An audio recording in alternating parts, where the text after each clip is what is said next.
दादा गाडी आली वाटतं. आला बाबा धानाजी एकदा.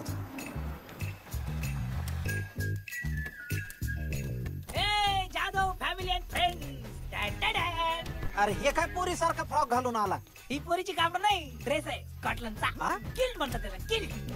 ते आपल्या कपड्यांना वास येत होता ना, म्हणून आम्ही दोघांनी तिकडे बदलली आणि तुम्हाला सगळ्यांसाठी नवीन कापड आणली बघा अक्का त्यासाठी. भैया ही कपडे घालायची मी? अगं अक्का इथल्या बाया ना त्या पुरुषांसारखे लांब पॅन्ट घालतात आणि पुरुष माझ्यासारखे स्कर्ट घालतात. मी नाही घालणार आहे. सुमे अगं उपवासाला केळं वनवासाला रताळ चालतंय की. अरे पण सगळे पैसे उडून आला होय रे. धन असताना पैसे कशाला? सगळे पैसे व्यवस्थित परत आणले. अरे धनाजी आधी संकट कमी आहेत का बाबा? कशाला आणखी संकट वाढवायला लागलास? कशाला चोरी करायची काय गरज होती? चोरी नाही केली भाऊजी. मी असं सामान बघत होतो पण सांगायला कुणीच नव्हतं. मला वाटलं फुकट आहे घेऊन आलो. अरे सगळीकडे सीसीटीव्ही कॅमेरे असतात रे. ते तर पहिले घेतले. पण माझी अंडी आणलीस ना? अंडी नाही मिळाली मामा. कोंबड्याच घेऊन आलो. मग अंडी कशी मिळणार? कशी मिळतील? तू त्यांना ऑर्डर दे, त्यांची काय भिषा तुला अंडी नाही देणार.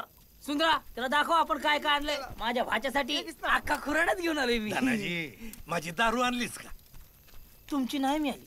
मग डायरेक्ट कुजलेली संत्रीच घेऊन आलोय आणि सगळं साहित्य पण आणलं. इथेच भट्टी टाकू. अरे वा धन्या. एवढं सगळं केलंस पण ज्यासाठी गेला होता ती जेवणाचं घेऊन आलाय. सगळं आणलंय जेवणाचं आम्ही. पटापटा जीवन घ्या शेकोटी जवळ पसरा पटकन. तिथे कशा पायी पसरायचं? 12 जणांचा तंबू घेऊन आलोय मी. नाही नाही चुकलं माझं. तरी मला वाटलं हत्ती आणलाय तर शेपूट कशाला माघारी ठेवशील.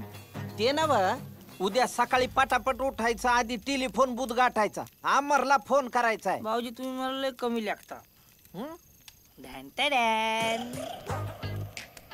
With SIM incoming outgoing MMS free, आपला SMS फ्री. सुमे तुझ्या आईनं सर्व पित्रे अमावश्याला काय दान का हाणलाय ग?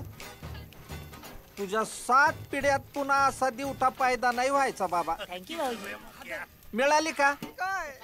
अरे काय एका एका कोंबडीला 3-3 अंडे द्यायला लावले होय रे.